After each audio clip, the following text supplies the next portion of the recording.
course, to Joey Page, ladies and gentlemen, who he's getting good. He's getting a bit too good. He might have to stop doing shows soon. So thanks very much for coming to the show. This is the show that I've written. It's about a number of things, really. Essentially, it's me falling apart. Now, I turned 40 last year. Just give me a cheer if you're 40 or older. Yay. Quite a lot of you, thank you very much. Give me a cheer if you're 39 or younger. Yay. Fuck off. Look at you, dead happy and young and healthy. Like, honestly, I turned 40 last year, and my health anxiety, my hypochondria is going through the fucking roof at the moment. It started about 2-3 years ago. Honestly, like now, the tiniest little thing happens, and I just fear the worst. Just give me a cheer if you're in the same boat. 7 of us, okay, brilliant. Are you the same? Oh God, it's awful. I've got this thing, it's quite common apparently, as I've been doing the tour shows, people going, I also get that. I've got this situation, right, where my mobile phone will be vibrating in my pocket, okay? So alright, I'll go and get that. I'll go to get my mobile phone out of my pocket. It turns out there's no mobile phone in my fucking pocket. My leg's just vibrating. I then fear the worst. I'm like going, oh brilliant, well, that'll have to be amputated. Nice one, fantastic. I'm Googling wheelchairs, looking into the future. Do you know what I mean? Well, I guess it's an easy way to lose 2 stone, isn't it? You know what I mean? And the Paralympics look fun. Too soon? Okay, fair enough. But that's the thing, like honestly, I just fear the worst now. And it's got worse as I've got older, and 40 seems to have been where it's kind of like it's at its worst. And also as well, like living in London, I live in London now, as I mentioned earlier. You can't see a doctor for fucking love and money at the moment, and it's so bad in London, right? Trying to get a doctor's appointment, Jesus Christ, it's harder than trying to get Oasis tickets. Like that thing at 8 o'clock in the morning where you're trying to get an appointment with your doctor. Like I'm saying, look, WhatsApp groups have got 3 laptops out, 2 mobile phones, just ready for that 8 o'clock rush. And if you manage to get through to the doctors, I mean, and you go through the switchboard gauntlet and you get through to a receptionist and she hasn't told you to fuck off within 3 seconds. I called when I got back from Australia. I need to speak to my doctor. I was like, any chance of being able to speak to Dr. Field? The lady's like, right, okay, right, well, I could fit you in end of November. I was like, fucking God bless you, I will not be alive. Come to the funeral, donations, not for hours. I've got a lot of debts to pay off. When I was in Australia as well, right, when I was in Australia, I needed to see a doctor. You don't need to know why, but, you know, simple cream sort of. I called up the surgery. I went, oh, hello, any chance I can see a doctor? She went, oh, yeah, do you want to come in tomorrow? I was like, tomorrow? She went, yeah. I was like, fucking hell, yeah, why? She went, we've got a fucking appointment, you know it. I was like, right, that's how it should work, shouldn't it? I felt like, you know that Amaze House that everyone keeps getting fucking adverts for? I felt like I'd won that. I felt like I'd won the national fucking lottery. I was like, well, I'll just go in. She's like, yeah, just go in, you know it. I was like, okay, brilliant. What I've genuinely started doing, because you can't see a doctor for love and money, especially in London, right? I have genuinely, right? I have started going on Bumble, Tinder and Hinge, the dating apps, to try and match with a doctor. That's where I'm at the moment, okay? I am trying to go on those dating apps in order to try and match with a doctor in the hope that I might be able to go on a date with a doctor quicker than I get an actual appointment with my actual fucking GP. Now just give me a cheer if you're a single person tonight, or not tonight, I mean obviously tonight. You just got found out on the way. No, I wasn't actually at lunchtime, but now I am. That's why there's an empty seat. No, I'm the reason why there's an empty seat. No, don't laugh at that, dickheads. Just give me a cheer if you're a single person. Yeah, what dating apps do you use in Chorley? Nothing, okay, fair enough. Do you say again? Jogging. There you go. It's not really a dating app, is it? It's more like a group activity, apparently. Do you have mobile phones in Chorley and all stuff on there? So on a mobile phone you get a thing called an app, okay? And then these apps, they're essentially like you can do all sorts of stuff on them, but one of them is dating. Do any of you use dating apps at all? Yeah. What do you use? She's died. Okay, fair enough. I'm not going to ask any more questions. I'm not going to ask you how on a date. That'd be weird, wouldn't it? Would it? No, it would, wouldn't it? What do you use? Fuck off, all of you. There's single people in this room, and you've got dating apps on your phone, and what you're doing here is leaving me to die. So I'll turn around. I'll look into my jacket. So, what dating apps do you use? Tinder. You just heard that, mate. You just heard someone say that. Are you actually on Tinder? Oh yeah, who is? Who said that? Am I having a stroke? What the fuck is going on? Hinge is the most popular dating app at the moment. I'm not sure if you use that in Chorley. I don't think I get a reaction. Brilliant. Hinge, it's kind of like they all change. I mean, Tinder was the popular one, then it was Bumble, where the ladies message first, but sometimes they don't. In fact, all times they don't. And then there's Hinge. That's kind of like the most middle class dating app I'd say at the moment. It's the common one in London at the moment, and all the girls on there are kind of like horsey, kind of like yacht soup. I mean, they're all called like Harriet, do you know what I mean? Or like Francesca, oh daddy, I've spent my money. They're all kind of like very horsey, very posh, but a lot of them like very good jobs. So there's a high propensity of doctors on there. So I've been going on there trying to find these doctors to go on a date with. And I was chatting to this one lady called Zara, okay, looked absolutely beautiful. We were chatting and we were having a really nice time. It said she was a doctor, but it didn't say what she was a doctor of. And I was like, okay, a bit of a gamble on my part, but one I'm willing to take. Anyway, we were chatting, we were getting on, as I say, absolutely beautiful, Charlie. And I was like, hey, Zara, you don't fancy going on a date, do you? I don't know, this week. And she's like, yeah, do you know what, why not? Life's too short. I was like, brilliant. Sorry, what the fuck do you mean by that? Life's too short?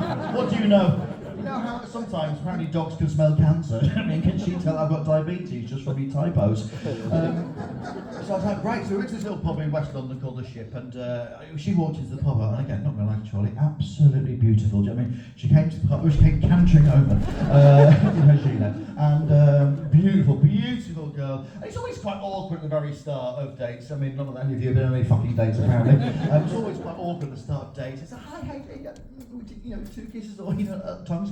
And we were just like chatting. I was like, oh God, Zara, I'm such a scatterbrain. I forgot what it is that you do. What did you say you do? Knowing full well she's a doctor, but not knowing what she's a doctor of. Do you know what I mean? Is she a medical doctor, which is exactly what I'm looking for, okay? Or is she a doctor of letters, a PhD doctor? Maybe she might be a doctor of paleontology, like Ross from Friends, which is absolutely fucking no use to me or whatsoever. Although hopefully she might be unearthing a bone later.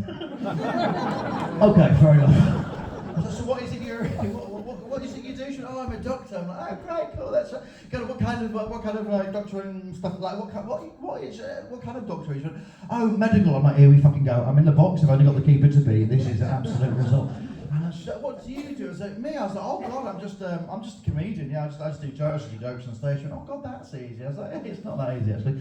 I couldn't do that what you do. I was like, why? No, honestly, yeah, it's a bit. But I could do what you do. What exactly is it you do, Sarah? Like, is it private doctoring or is it like in the NHS? No, it's NHS. I'm like, fucking here we go. I was like, because NHS, I was out there every Thursday night during the pandemic. Do you know what I mean? Out there every Thursday night clapping. And I know they said let's just clap for a minute, but I was out there 20 minutes at a time sometimes. Do you know what I mean? Clapping for the NHS. I got calluses on my hands. Do you know what I mean? I was clapping that much. I went through 2 or 3 pans. I got noise complaints from Wandsworth Council because I was cheering for you lot so much because it is such an amazing thing that you guys do. What exactly is it you do? So I'm a GP. I'm like fucking back of the net. Here we go. I'm taking my top off. I'm risking the yellow, but I don't give a shit. I'm on a date with a GP. Cash back. Here we go.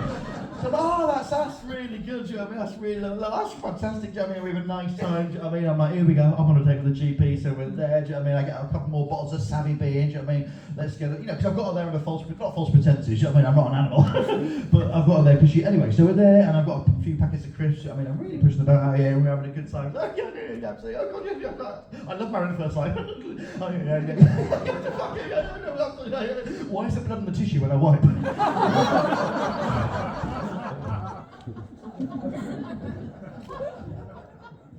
She's like, sorry, what? I was like, oh no, it's because you said you were a doctor, didn't you? Yeah, I did.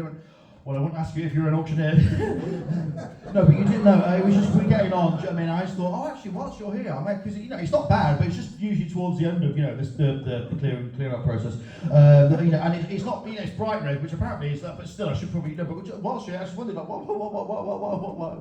is it there? He's like, sorry, is that the only reason why you got me here tonight? To ask me that question. I'm like, oh God, no, Zara, I am sorry. If you think that, no, I am so sorry, I'm not that shallow, God no.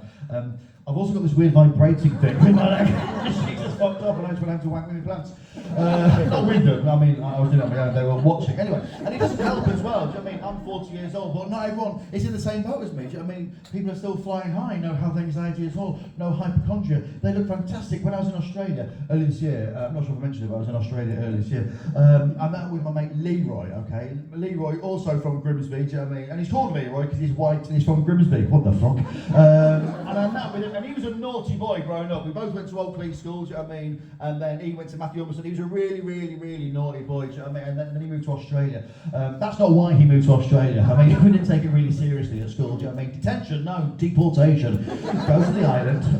His parents got a job out in Australia, so he moved with them when he was 16 years old, and he was a real, real naughty boy. Lewis, Chris, how old were you when you had your first cigarette?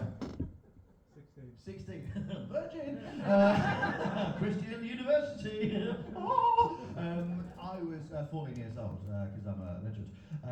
So Leroy was the first person I had ever had a cigarette with. He found this packet of cigarettes. Like, hey, look, Lloyd, should we have a cigarette after choir practice? As I said, legend. I was like, oh God, no, absolutely not. He's scared. I was like, well, I am scared, but I'm not scared of the health implications. I'm scared of my mum. Like, I've got a proper working class northern single parent mother who takes no shit off anyone. I was like, if she smells that we've been smoking, she'll absolutely fucking kill me. He's like, well, what we'll do is we'll spray our clothes with Lynx Africa afterwards. You know what I mean? It should be none the wiser. I was like, that's all well and good, but you know, you can spray your clothes with it, but you can't spray it in your gob, can you? He's like, well, what we'll do is we'll have a kebab on the way home. Now, I was 14 years old. I'd never had a kebab. I was like, what's a kebab? And Leroy was like, oh, it's like Turkish meaty sandwich. They put loads of onions in it, garlic sauce, chilli sauce. Honestly, she'll be none the wise. I was like, fine, fair enough. Like, Lewis, Chris, can you remember what your first cigarette was like? Shit. You know what? I didn't mind mine. It was like a menthol. I was like, oh, it's like a dirty polo. I could get on board with that. And so we had that. Then we sprayed our clothes in Lynx Africa, the most flammable men in the northeast of England. Then we headed over to, it was Neptune Kebab Shop on Cromwell Road. Do you remember it? No. Okay. Fucking true, alright. Opposite Windsor's World of Plastic, the shoe shop, just on the way to the Leisure Centre. Oh, yeah. Marketplace, mate, that's where I'm market about. Oh, right, well, do your own fucking show. Alright. So, well, also, I'm just going to pause the show. Fantastic kebab. We were downstairs having Lynx Africa. My family went in North East London. We went to Neptune Kebabs, which absolutely exists, and I was worried about going in because we're fucking doused in fuel, and there's naked flames in there. I'm worried we're going to go up. But Leroy just walks in there, 14 years old, like he's been ordering kebabs every day of his life. Just goes in, hey, 2 kebabs please, boss. Thanks very much. Comes out of them. Now the cigarette I didn't mind, but the kebab was absolutely fucking awful. It was like licking metal for the first time. I was like, oh God. But I was like, right, just need to get it down me because I don't want my mum to find out. And on the way back, I was absolutely shitting it. Leroy was like, don't worry, mate, I'll come back with you. I'll tell you that we just took the long way back home from choir practice. I don't think she's going to believe it. Anyway, we turned the corner to my road, Columbia Road, just off Ladysmith, okay, it's all true. And my mum was there, went, where you two been, you bastards? And they went, right, I'll see you later on. And they just fucked it. I was like, nice. So I'm just walking towards my mum, and my bumhole is twitching like it's never twitched before. And you might be thinking, Lloyd, you're 14 years old. Why has your bumhole twitched so much before? I was in a choir. Anyway,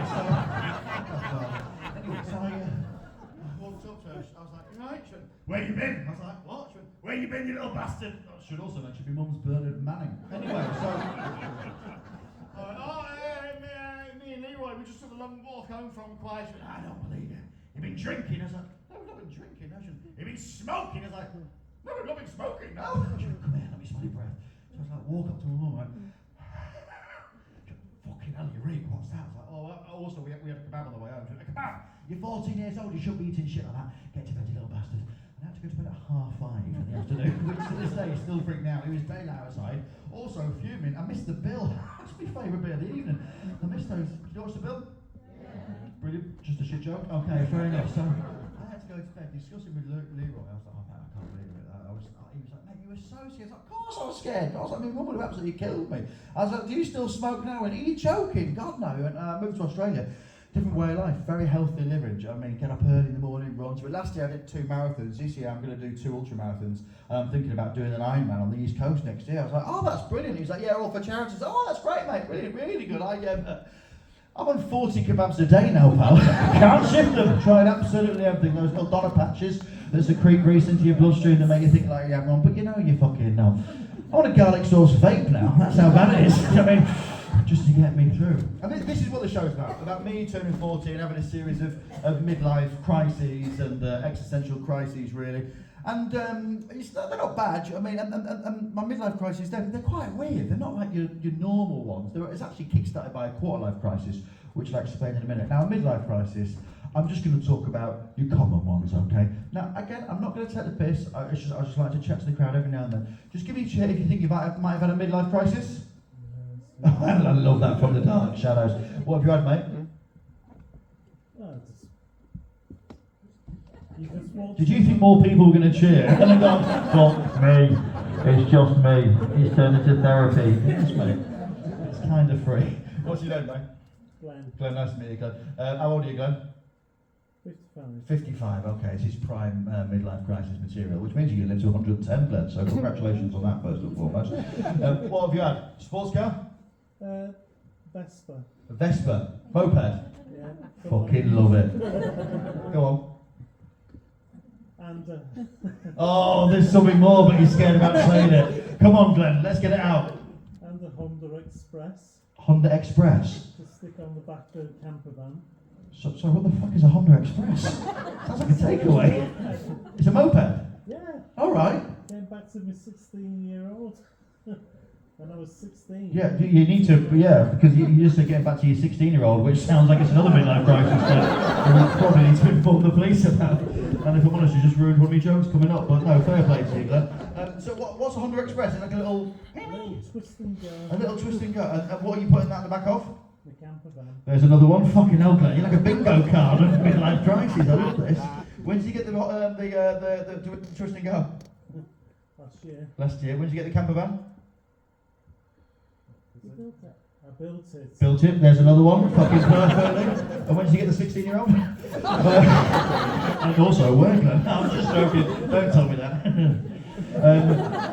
But that's what it is. That's perfect. Do you mean? And do you feel good from having more?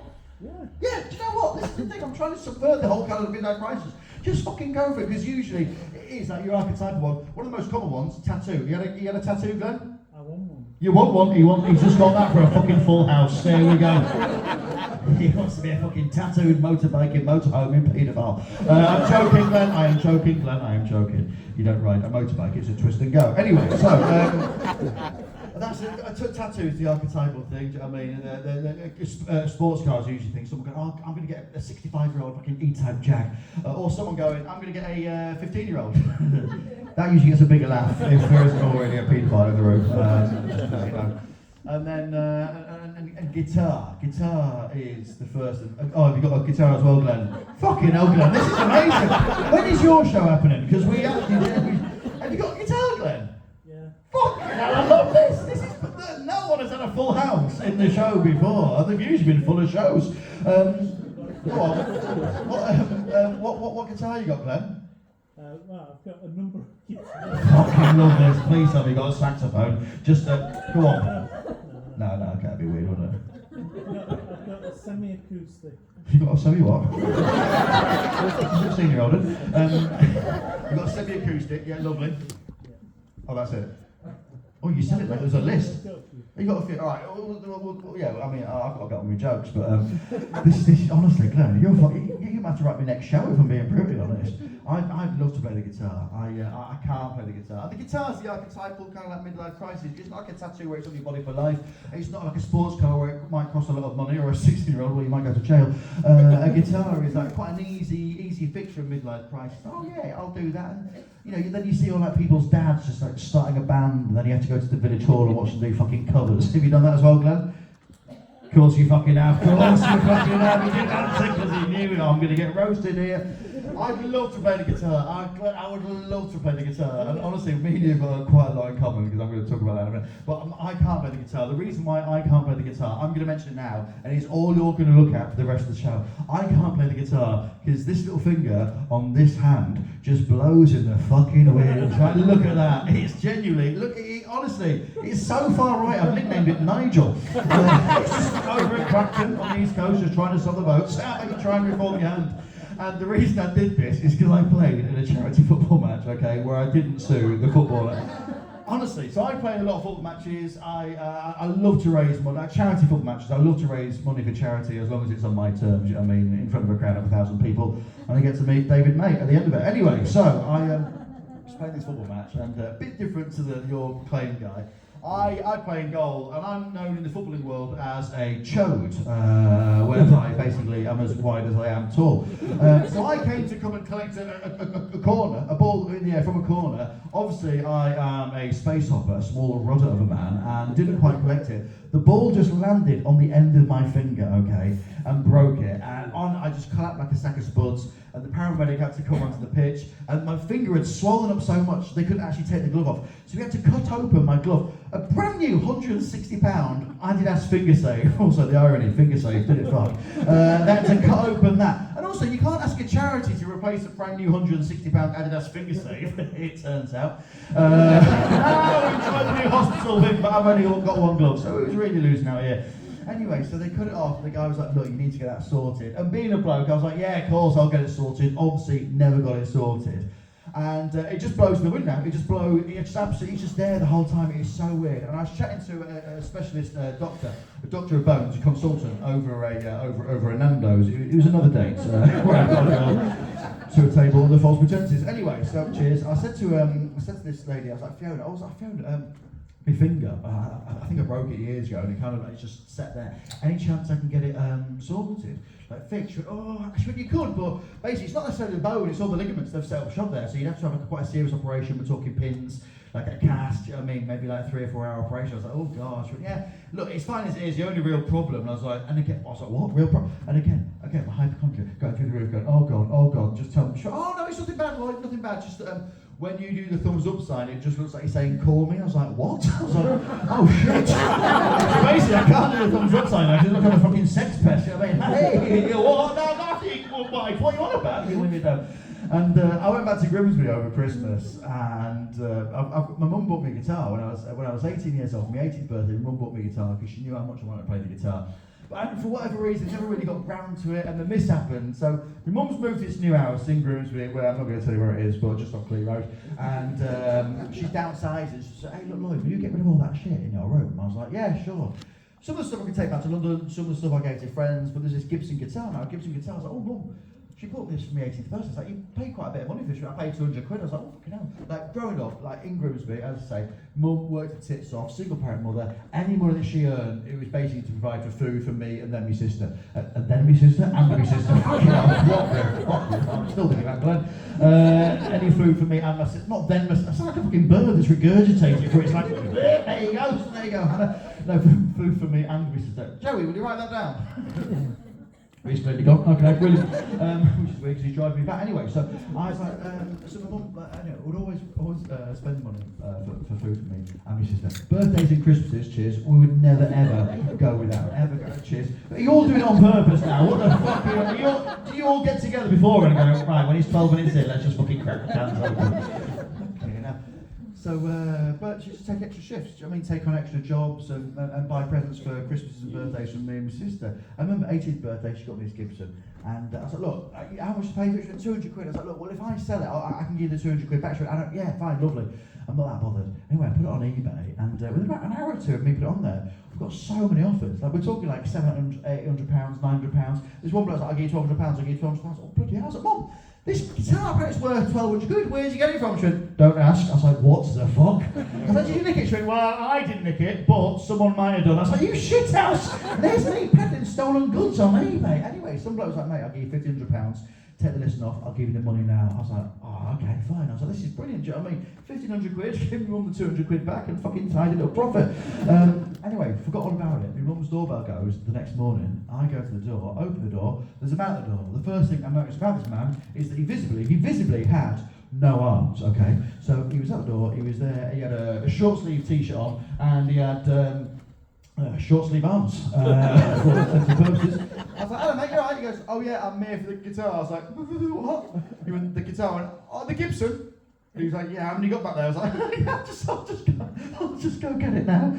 And I went to the kitchen, Mum was like, why are you crying? I was like, I'll explain that in a minute. And I pulled it out, and I had this like fabric case. I was like, so here it is, you know, there's extra strings in there, and a capo and a strap in there. I was like, just, you know, not my place to say, but obviously you paid me quite a bit of money for this, and, you know, I can't help but notice, you know, you've got no arms. I just wondered, how's it going to work?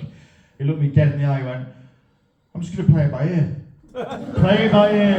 It's an actual joke, which I love the way it gets aground because it's not true. That joke I made myself because I'm a comedian. I am. But a man did turn up to my house having paid for a guitar, and I was just stood there and went, so how would you want to go about this then, mate? And he went, oh, it's actually for my daughter. And he gestured over his shoulder to a girl in a car. And I was like, I fucking hope she's driven. He was like, I was going to say, I don't want her to see what it is, but do you mind just popping it in my mouth and I'll just take it to the boot? I was like, yeah, not a problem. And like this man, clearly, do you know what I mean, has lived with this disability for a long, long time, and he's adapted it. So I then had to put this guitar, like a fabric case, just the straps of the guitar in this man's mouth. You know, like a cat carries a newborn kitten, do you know what I mean? And it's like that, around its neck. That's what it was like. As I was doing that, my mum just came through the door and went, everything out. I'll come back in a bit and just walked off again. I just put this guitar in this man's mouth. And then he just walked off. He just walked off to his Jaguar, a Jaguar F-Pace. I remember it. I remember every bit of this detail. He just put his foot underneath the boot, which opened the boot automatically, and then he just laid down so honestly, so gracefully, just laid down his guitar on the back of the boot and went, can you shut the boot, please, love? And his daughter shut the boot, and he went round to the side of the car. And I was just there, I was like in awe of this man who clearly adapted his life, I mean, faced with adversity, just got on with it. And I was like, oh my God, I was like, Paulie, I went, oh no, sorry mate, I'm also disabled. Yeah, cheers. When I was back home at Christmas, did you go back at Christmas? I did, yeah. Yeah, it was fucking freezing, wasn't it? Yeah. Yeah. Oh, you agree with that bit, are you? Okay. It was absurdly Baltic. My mum was working between Christmas and New Year. I was in the house on Victoria, and I called my mum up. I was like, hey mum, do us a favour. How do you put the inside of this house? She went, oh, where are you? I was like, I'm just upstairs at the moment. She went, right, go downstairs. I was like, okay, fine, fair enough. She went, 2 cupboards under the stairs, go into the big one. I was like, okay, yeah, so into the big cupboard. I was like, okay, yeah. She went, go inside. I was like, all right, fine. She went, left-hand side. The 3 big hooks at the top. I was like, yeah, they are. She went, middle one, is it a big grey hoodie? I went, it is. Yeah. She went, just fucking put that on, dickhead. And I was like, okay, fine, proper, more than mummy. I was like, just in case I do want to put the actual heating on though, like where is the thermostat? She's like, in my handbag at work, dickhead. Good luck with that. I was like, fine, I'll just freeze my testicles off then, shall I? So I can't play the guitar. I'd absolutely love to. Are you any good at the guitar, Glenn? I'm okay. You're okay, yeah, of course you're okay, do you know what I mean? None of us are going to be fucking I was going to say Santander. That's the bank, isn't it? Who's the guitarist? Santana. I mean, you can see where I went wrong, can't you? So I'll crack on, anyway. And again, honestly, you're just fucking ticking off what I'd love to do, Glenn. Like, I mean, I would absolutely love to ride a motorbike as well. I would love to ride, like a proper motorbike. I live in London, you see a lot of people riding motorbikes. It's quite an easy way of getting around London, but in order to ride a big motorbike, you've got to do your little CBT test first, in order to ride like a Vespa or an Lambretta. And again, in London, you see a load of blokes, cool guys like Glenn, do you know what I mean, with open-face helmets, do you know what I mean, on a Lambretta or a Vespa, usually with a 16-year-old at the back, just joking, going from coffee shop to coffee shop. And I was like, you know what, I won't mind a bit of that lifestyle first, you know what I mean, just kind of getting used to the London roads, and then I'll do my proper test after that. I did my test, it's a 1-day test, it costs £100, passed it, and I was like, oh, this is what I'll do. But then essentially, I looked like Johnny Vegas who just got a job at Deliveroo. And I was like, fuck that, do you know what I mean? Hiya, here's your pizza, he's got a bite out of it, fuck off, see you later on.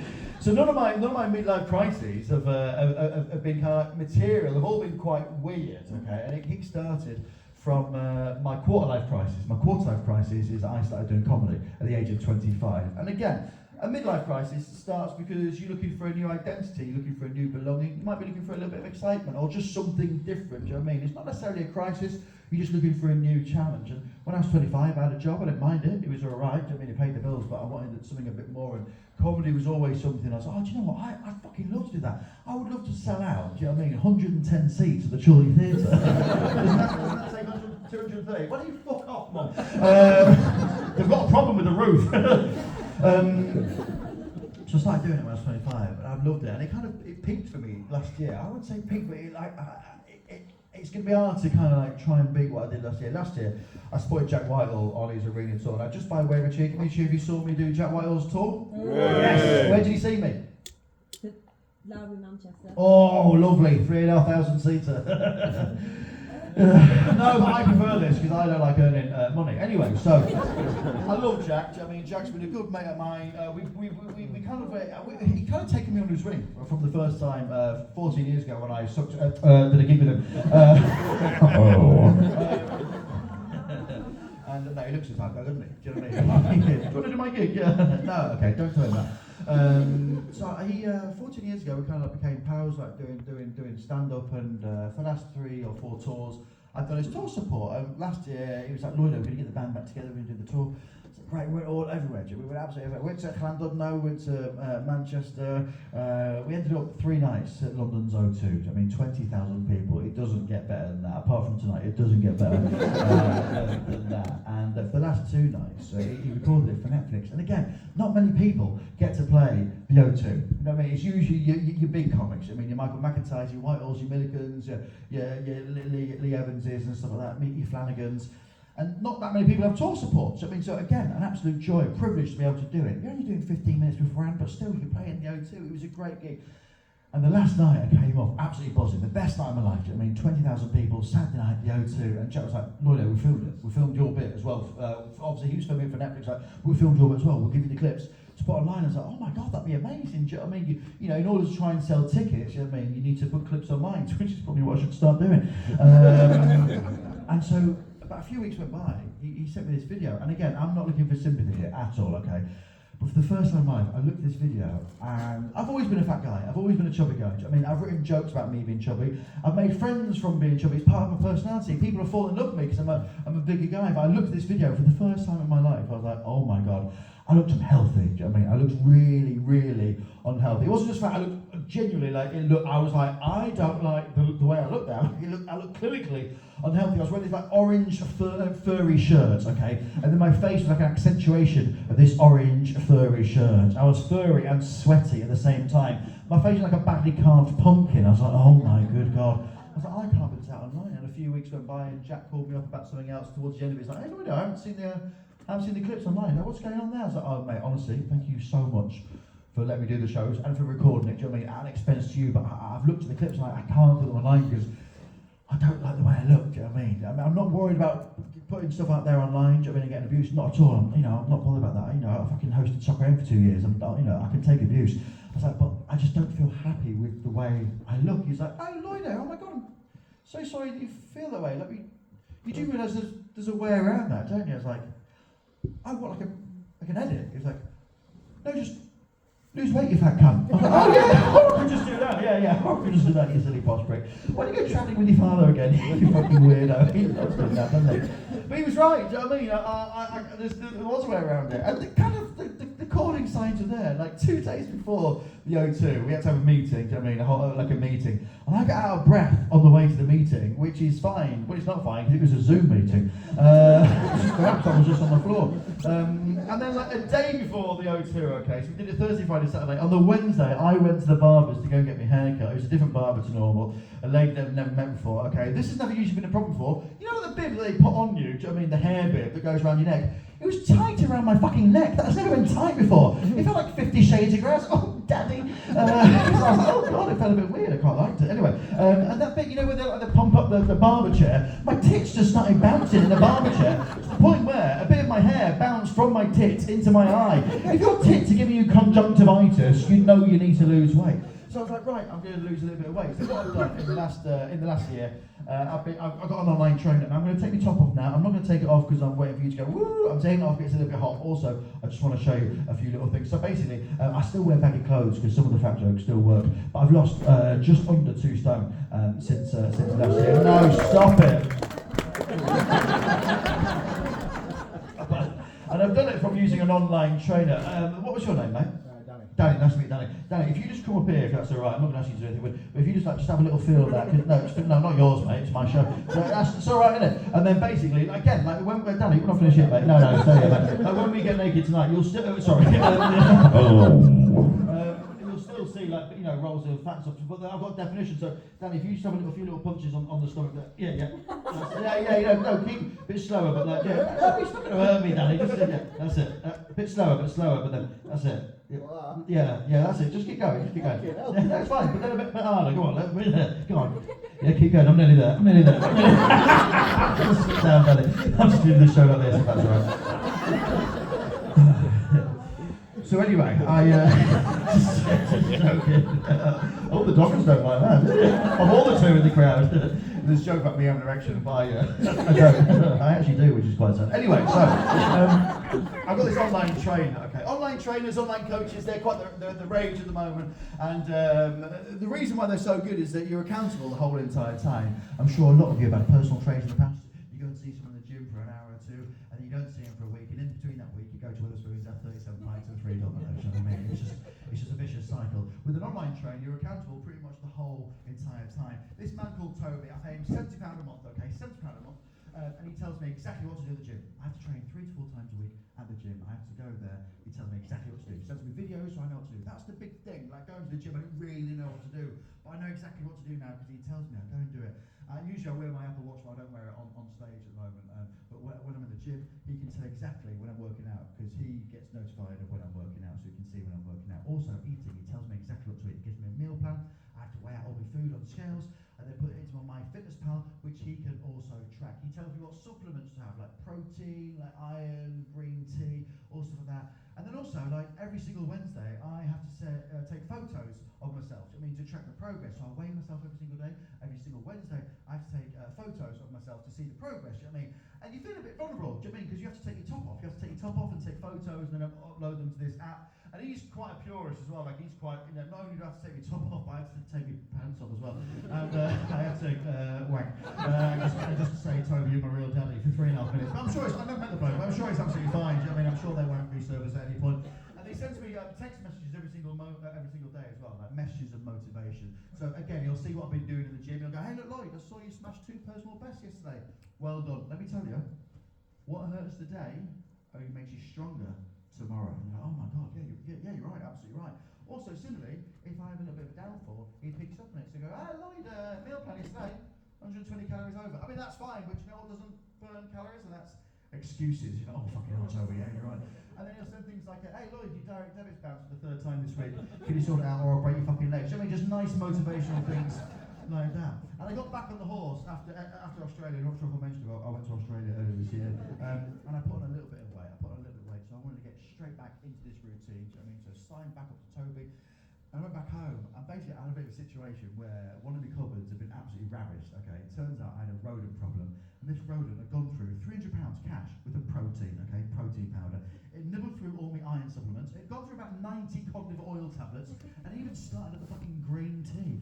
I thought, well, this is far from ideal, isn't it? Do you know what I mean? Because I've got to replace this. It's going to take time to replace it. I want to get back into this routine straight away. Also, a cost indication, not ideal. Then I've got to call Rentokil to sort out this rodent problem. But then my biggest issue and my biggest concern was, how fucking massive is this rat going to be when I find it? Do you know what I mean? I'm now training just to find this rat. Also, like 60 cognitive oil tablets it's gone through. His hair's going to be better than mine. I'm like, I'm going to end up having sex with this rat. I'm so lonely. Anyway. I'm going to have sex with a rat at the moment. I've never said that twice before. But yeah, I'm doing all these things, and as I say, they're not been material. They've been all kind of like quite self-helpy, really. I say that, so I've started to lose weight, and I feel better for it. I mean, obviously there's off days, but you know, you have to try to keep at it. I was at a wedding last year, and I was chatting to a few friends, and it's what's beautiful. It's the second weddings I've started. Do you know what I mean? Because I'm in my 40s now. I'm a single man, and the trilogies have started. Do you know what I mean? And it's quite sad. Do you know what I mean? When the second weddings start, because it means that the first one obviously didn't happen, and you know the second ones have. What I find fun more than anything though is how fucking shit the stag do's get over time. Okay, when it's like my friend's first stag do, like Danny, how many stag do's have you been on? Do you reckon? 3. Where was the first one? Remember? Burnley. Fuck me, mate. You're from Burnley. Jesus Christ! Push the boat out. Well, you can't. It's landlocked. So whose was it? Your dad's. All right, that's a bit different now, isn't it? Do you know what I mean? Is it? Glenn, how many stag do's you been on, boy? Loads. Whereas the first few, were they quite raucous? Something like, oh hey. Well, first one was rubbish. It improved, but then it's gone downhill again. Okay.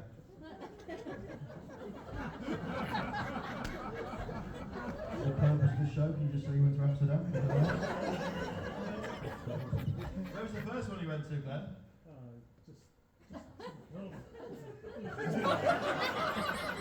I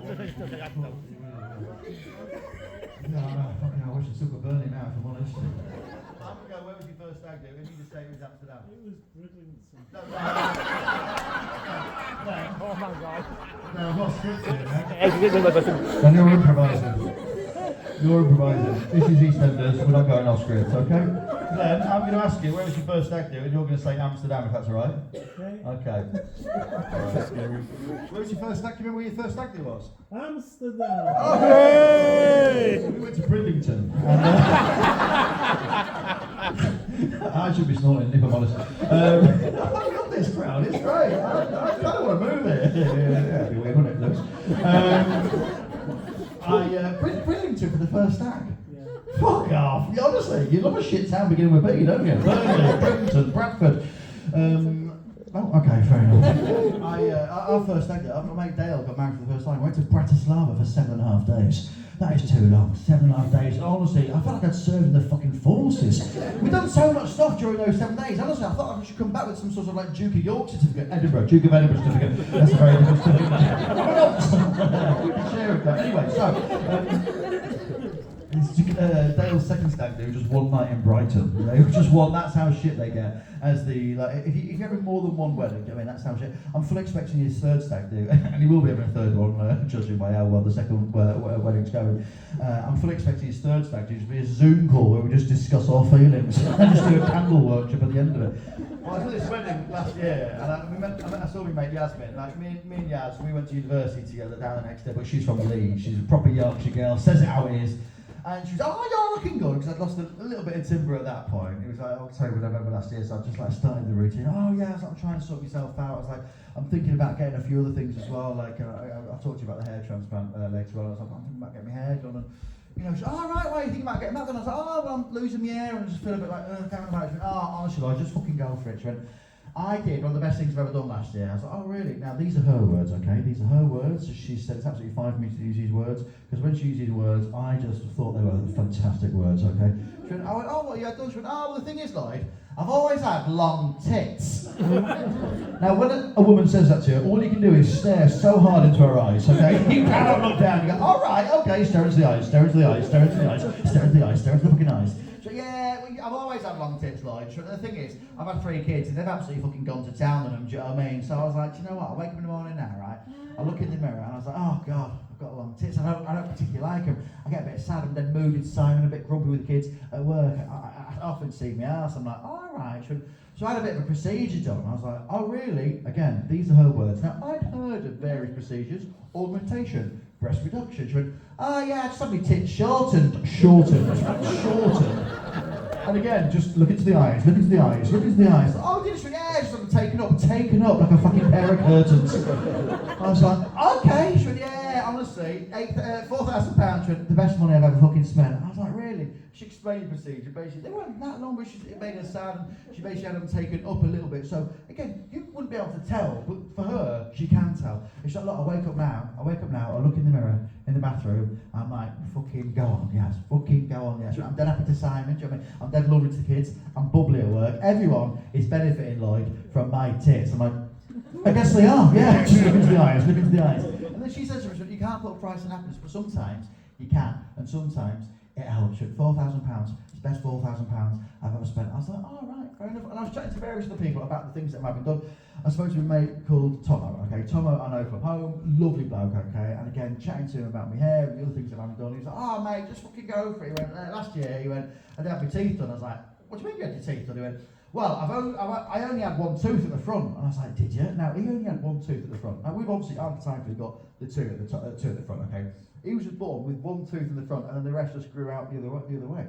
I was like, really? He went, yeah. I went, well, I didn't know that. He went, do you know why? He went, we've been mates for 17 years. I've never smiled whilst we've been friends. I was like, are you joking? He was like, no, look at Instagram. Like, look at any photos. I never smile. I was like, fucking hell, he's right. For 17 years, he'd never smiled. Also, for 17 years, he'd never used a tin opener. Anyway, so I was like, oh, really? He went, yeah. So I basically went to the dentist, £1,700. He went, I had my 2 teeth sorted out. He went, because basically, me and Caro, we're looking at having a kid. He was like, and I want to be able to smile in those photos with my child. I mean, photos forever. I was like, all right. So they've subsequently had their child, right? And they've had the photos of them with their little kid. And it's great. He's smiling. He's literally a different person. And he was telling me, well, recently, he's like, I can't tell you what, I actually smile. I feel better now because I'm smiling. I wake up, I'm happy to smile and stuff. And mentally, I feel a lot better. And I was like, oh, fucking hell, that's brilliant. Now, I don't think I need my teeth doing. My teeth are fine. By no means they're perfect. They're not fucking white. They're not straight. But you know, it doesn't make me sad or anything. I've got one thing. I've got a missing tooth here, okay? Because I got in a fight about eight years ago. Not big, not clever, but I got in a fight with a Cadbury's Crunchy. Never put a Crunchy in the fridge. Fuck me. Absolutely, honestly, it was like a crowbar. So I bit into it. My tooth went, and then the dentist was like, "Oh, you can get an implant." I was like, "How much that cost me?" It's like 1,400 quid. I was like, "I've got 1,400 quid. I'm not going to do that." So I just live with it. I could get it done now, okay? So I've got a little bit of money now. Obviously not too much. I mean, I'm not selling that fucking Chorley Theatre, are we? But I can get it done now in theory. But I was like, if I get it done now, it means I can't do my party trick. My party trick, if you've seen me do stand up before, don't know what it is. You saw me do like the Apollo last year. It's basically I can do tape impressions, okay? So I can only do them because I've got that missing tooth there. So just basically sellotape, gaffer tape, masking tape, get in the back of the van! You know, stuff like that girls find really sexy. So I'm not going to get my teeth done. When I finish the tour, I'm going to have laser eye removal. Fucking hell, surgery. Fucking hell. I'm having laser hair removal and I'm having laser eye surgery. I've done that mistake once before and I thought we were over it. I'm having laser eye surgery, not removal. Basically, I've always had a bit of a shit right eye, okay? Always worn glasses. I used to have to wear a patch as a kid, so at school, when I was a young kid, the optician was like, Lloyd needs to wear a patch for 2.5 days, okay? So my mum would come with these massive fuck-off Deirdre Barlow glasses, which I already got bullied about as it was, okay? And then for 2.5 days at school, when reading and writing, I used to have to wear a patch. Now Monday and Friday, absolutely fine, because my mum would put the patch on before I went to school. After school, she'd take the patch off. On a Wednesday, before I go to school, my mum would put the patch on. After lunch, when all the kids were in the classroom, Miss Love would take the patch off, whilst 30 kids absolutely pissed themselves and gave me the nickname Part-Time Pirate. That was my nickname as a 7-year-old child, Part-Time Pirate. Fuck my life. So I was like, right, I'm going to have a laser eye surgery done. And I was speaking to this clinic, again, we're up north, and they were like, yeah, all fine, do you know what I mean? You're awake for the procedure, it'll cost £1,000 an eye, you only need your right eye done. Obviously, don't drive in because you won't be able to drive home, stuff like that. And then also for 8 weeks, you won't be able to drive late at night or stare into bright lights. I was like, oh God, it's good job you said that because I'm going to have to plan that around my work. She went, oh really? I went, yeah, well my job, I literally drive late at night to stare into bright lights. And she said, all right, what do you do? And I was a little bit gutted she didn't recognise me. And I'm not being arrogant, but the clinic was in Grimsby for fuck's sake. I was like, oh, I just had to think on the back foot. Oh, I'm a gritter. I was like, that'll do. I was like, that's quite quick. And then she went, all right, what do you do for the rest of the year? I was like, I wasn't prepared for questions. Shit. So, oh, ice cream van man. That's quite good. And she went, oh really? Oh yeah. And she went, is that how salted caramel came about? I was like, that's a fucking good idea. I'll use that. It's not funny, but I'll use it. So I'm having laser eye surgery when I finish the tour. And then the two main things that I'm so excited about. Obviously, hair transplant. Now, I've talked about it before, and you can see what I've done. I had it done just over, it's about the 7th of August, okay, so we're coming up to nearly 2 months now. And what happens is, and genuinely, has anyone had one? I know we asked in the first time, but has anyone had a laser hair? I think I actually am, at this point, having a stroke. Is there a doctor in tonight? No, seriously, if there is a doctor, I'd love to have a chat with you. I've had a hair transplant. Has anyone had a hair transplant? No, okay. So basically, what happens is they take follicles out of the bits where you've got hair and they plant them into the top where you haven't. So they took 3,000 follicles, like grafts, out the back of my hair and they put them into the top. So they basically cut 3,000 holes in and they plant them in. Now you might be thinking, oh Lloyd, you didn't seem bald like when we saw you before, like in posters or on TV and stuff.